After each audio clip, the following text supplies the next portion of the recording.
आरती जो इस घर की बड़ी बहू है, लेकिन आरती अंधी है, इसलिए उसे अक्सर लोगों की बातें सुननी पड़ती है। सुबह उठते ही बूढ़ी आंटी बड़बड़ाने लगती हैं। कहती हूँ इतना वक्त हो गया, अभी तक नींद नहीं खुली, मेरा खाना कब आएगा? सुनो, मुझे कितना कष्ट हुआ है और तुम समझ भी नहीं पाती कि सुबह हुई या नहीं। बूढ़ी की चिल्लाने की आवाज सुनकर आरती धीरे धीरे खाना लेकर बूढ़ी के कमरे में जाती है। क्या थोड़ा जल्दी चल सकती हो? ऐसे धीरे धीरे चलोगी तो सुबह निकलकर दोपहर हो जाएगी। माफ करना माँ, आज सुबह उठने में थोड़ी देरी हो गई। ये तो रोज की बात है, सुबह खाना देर से देती हो, दोपहर का खाना भी। मैं तो अकेले काम करती हूँ माँ, ऊपर से आंखों से दिखाई भी नहीं देता। हाँ, इसलिए तो इतनी परेशानी होती है। भगवान ने तुम्हें अंधा क्यों बनाया? भगवान से मेरी भी यही शिकायत है। बस बस, अब अपने दुख की बातें मत सुना, खाना दे दे। जी माँ, ये लो खाना। आरती खाना देते हुए धीरे धीरे बूढ़ी के कमरे से बाहर निकल गई।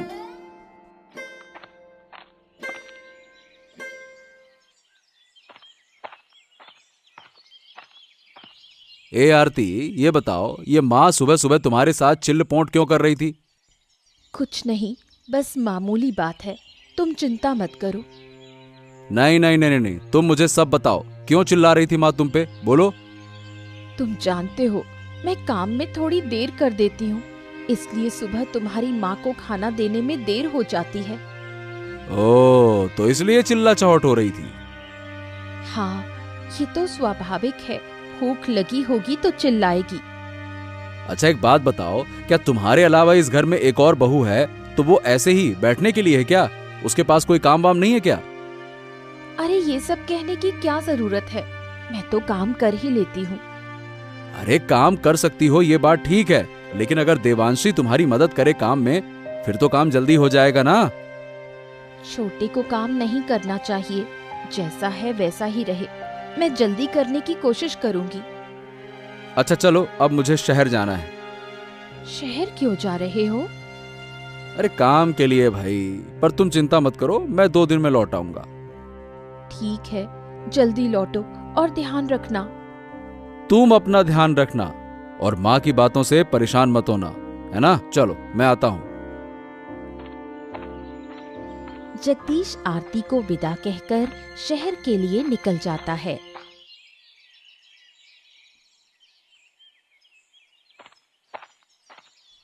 देवांशी आरती से ईर्ष्या करती है और बूढ़ी के कान में आरती के बारे में बुरा बोलना शुरू कर देती है। देखो माँ, आपने एक अंधी को घर में रखा हुआ है, इससे हमें क्या फायदा? इससे हमें कोई फायदा नहीं। क्या करूं, घर की बहू को छोड़ भी नहीं सकती। कौन कहता है छोड़ नहीं सकती? आप उसे घर से निकाल दो। निकालूंगी तो बेटा मुझे गलत समझेगा। बेटा गलत क्यों समझेगा? आप उसे समझाकर दूसरा ब्याह करवा दो। पता नहीं अगली बहू कैसी होगी, ये तो घर का सारा काम ठीक करती है। अंधी बहू कोई काम करती भी है? सारे काम मैं ही करती हूँ। देखो, खाना देने में भी देर करती है। हाँ, यही एक बड़ी समस्या है। इसलिए तो कह रही हूँ, उसे घर से निकाल दो। गांव के लोग बहुत बातें करते हैं। हाँ, गांव वाले बहुत बुरी बातें करते हैं। नहीं तो क्या, सब उसके बारे में बात करते हैं और हंसी उड़ाते हैं।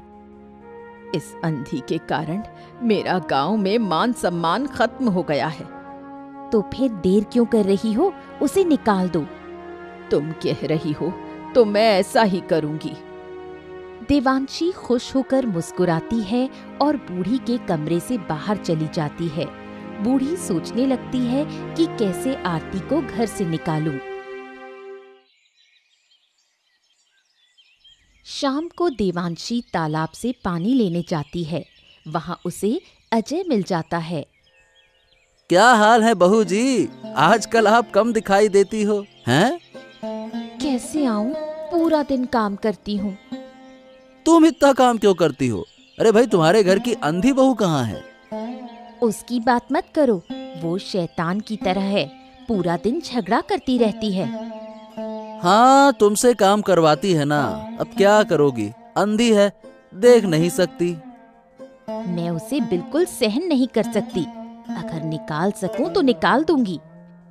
हाँ, मुझे भी वो पसंद नहीं है। अरे जब भी बात करने जाता हूँ तो वो मुझे अपमानित करती है। अंधा होने के बावजूद भी घमंडी है, तुम कुछ कर सकते हो? हाँ हाँ, बिल्कुल बिल्कुल, क्या करना है आप तो बताओ, सब हो जाएगा। हैं? तुम मेरी सास को समझाओ कि वो उस अंधी को घर से निकाल दे। क्या सच में इससे काम होगा? मैं पूरी तरह यकीन करती हूँ, तुम इस बार कोशिश करो। ठीक है, मैं तुम्हारी बात मानता हूँ। देवांशी खुश होकर पानी लेकर घर लौटती है और सोचने लगती है कि बूढ़ी को क्या कहे। अजय बूढ़ी से बात करने बूढ़ी के घर आता है।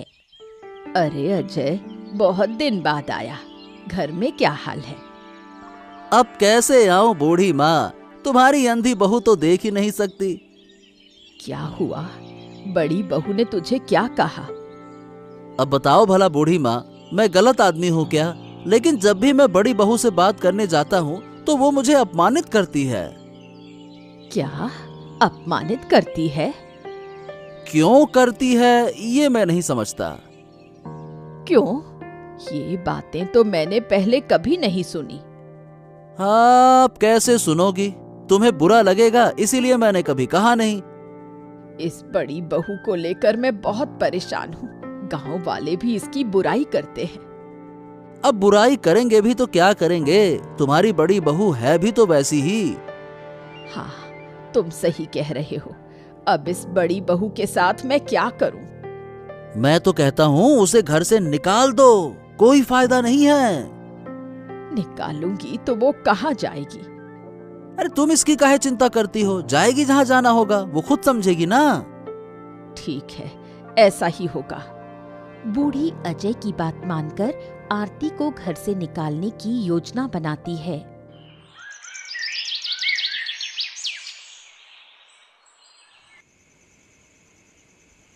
आरती रात का खाना लेकर अपनी सास के कमरे में प्रवेश करती है।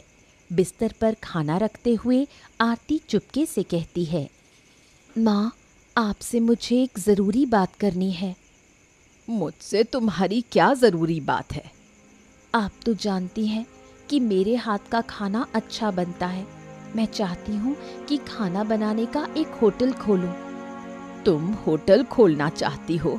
तुम मुझे सुबह का खाना भी दोपहर में, दोपहर का खाना रात में देती हो, फिर तुम होटल कैसे चलाओगी? देखिए माँ, मैं मानती हूँ कि मुझे काम करने में थोड़ा वक्त लगता है, लेकिन मेरे हाथ का खाना बहुत स्वादिष्ट होता है। वैसे भी तुम्हारी वजह से गांव वाले क्या क्या कहते हैं, सुन सुनकर मैं थक चुकी हूँ। अब तुम होटल खोलना चाहती हो? क्यों माँ, होटल खोलना क्या गलत है? इससे घर की तरक्की होगी। क्या मैंने तुम्हारे घर की तरक्की को नुकसान पहुंचाया है? तुम्हारे जैसी बहू मुझे मेरे घर में नहीं चाहिए। लेकिन माँ। और कुछ मत कहना, अभी तुरंत मेरे घर से चली जाओ। लेकिन मैं कहाँ जाऊँ माँ? वो तो मैं नहीं जानती। दूर हो जाओ, दूर हो जाओ मेरे घर से। नहीं माँ, मैं आपके पैर पकड़ती हूँ, मैं अब होटल नहीं खोलूंगी। मुझे घर से मत निकालिए। चुप रहो, मुझे तुम्हारे मुंह से एक और शब्द नहीं सुनना। कृपा करो माँ, कृपा करो। बूढ़ी आरती की कोई बात नहीं सुनती। बूढ़ी आरती को गला दबाकर घर से बाहर निकाल देती है। आरती को जब कोई उपाय नहीं सूझता तो वो गहरे जंगल में बैठकर रोने लगती है। तभी अचानक एक हिरण उसके सामने आकर खड़ा होता है। कौन हो तुम और इतनी रात को जंगल में बैठकर रो क्यों रही हो? कौन है? कौन बात कर रहा है? अरे तुम देख नहीं सकती क्या? मैं हिरण हूँ, हिरण। हिरण? और तुम बात भी कर सकते हो? मैं कोई आम हिरण नहीं हूँ, इसीलिए बोल सकता हूँ। पर तुम ये बताओ कि तुम यहाँ पे क्यों रो रही हो? मेरी किस्मत ही खराब है, इसलिए रो रही हूँ। मेरी तकदीर में सुख लिखा ही नहीं। क्या हुआ, मुझे सब बताओ। मैं अंधी हूँ, इसलिए मेरी सास मुझे बहुत सताती है। उसने मुझे घर से निकाल दिया। अब मैं कहाँ जाऊँ? ओ, तो तुम्हारे पास कोई जगह नहीं है क्या? अच्छा चलो चिंता मत करो, मैं तुम्हें रहने की जगह देता हूँ। तुम मुझे कहाँ रखोगे? वो सब तुम मुझ पर छोड़ दो। हम जानवर इंसानों से कहीं बेहतर होते हैं। तुमने तो मेरी जान बचा ली। अगर तुम ना होते तो मैं कहाँ जाती? चिंता मत करो, भगवान सबके साथ होते हैं, वो जरूर कोई रास्ता निकालते हैं। तुम्हारे लिए बहुत सारा आशीर्वाद। भगवान तुम्हारा भला करे। चलो, अरे अब चलो, ज्यादा बातें मत करो, रात गहरी हो रही है। पर मैं तो देख नहीं सकती। चलो कोई बात नहीं, मेरी पूंछ पकड़कर धीरे धीरे चलो, आ जाओ, चलो चलो चलो चलो। आरती हिरण की पूंछ